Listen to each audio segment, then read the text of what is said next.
In the last lecture, we got Xcode installed on our Mac computer. It's time for us to get Xamarin installed as well. So what you have to do is open any browser and navigate to xamarin.com/download. Once in your browser, you will see a page just like this, and that is actually going to adapt to whether you are on a Mac or on a PC. Right now, let's take a look at what happens if we are on a Mac. First, we will have to fill out this small form with our name, our email, and the company where we work. We also have to agree to the terms of use and the privacy statement, so we can go ahead and download Visual Studio for Mac Community Edition. Once you have filled out this form, you can click on Download VS for Mac Community, and the download is going to start. Once the DMG or the installer is downloaded, all you have to do is click on it, and your Mac will open it. The installer will look like this. All you have to do is double click this big download button that is going to go ahead and start the installation. You may see this dialog pop up. It's just your operating system asking if you are certain about installing this, because this is actually downloaded from the internet. You can be certain, so let's go ahead and click on open. And this will open this other window that is going to guide you through the installation of Visual Studio. It's going to verify what you already have installed, so it can tell you what you are missing. And once it has finished checking that, it will display this alert. You can click on continue, and you will see the list of tools and platforms that you do not have installed, so you can install them right from this installer. The first element in the list is of course Visual Studio, which is going to be the IDE that we will use.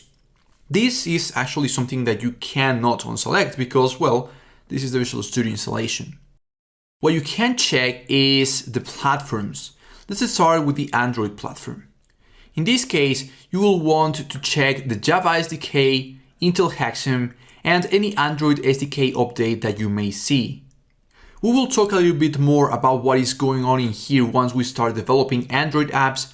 Basically, the SDKs are going to allow you to actually build the applications, and this Intel Hexam item is going to allow you to launch Android emulators much faster in your computer.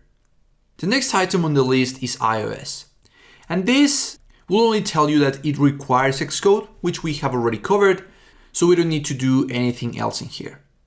There is also an option to install the Xamarin SDKs for building macOS applications. This also requires Xcode. For this course, we're not going to be covering this, so you can actually uncheck this, and unchecking this will actually save you about 100 megabytes in your hard drive. Finally, you have the workbooks and inspector tools. These are additional tools that you don't actually need to build applications, so if you want to save more disk space, you can uncheck this as well. Finally, all you have to do is click install and update, and the download for all of the items that you did select is going to start, as well as the installation. During the installation, you will see all of the tools necessary for developing Xamarin Classic and Xamarin Forms applications for both Android and iOS being downloaded. And once they cross this point right here, it means that these tools are now being installed.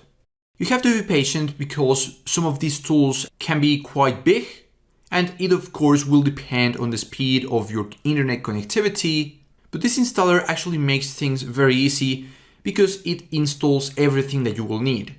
Once the installer is finished, you will be good to go.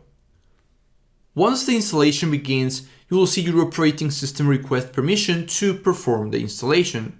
You will see this window that is going to be requesting your password. This is just the password that you use to log in into your computer. This may pop up a couple of times during the installation. You just have to keep writing the password, and your operating system will go ahead and install everything that the Xamarin installer is trying to install. Once the installation is complete, you will see the window change to this big button that says that you can start Visual Studio now. And you can. And you will see Visual Studio for Mac open.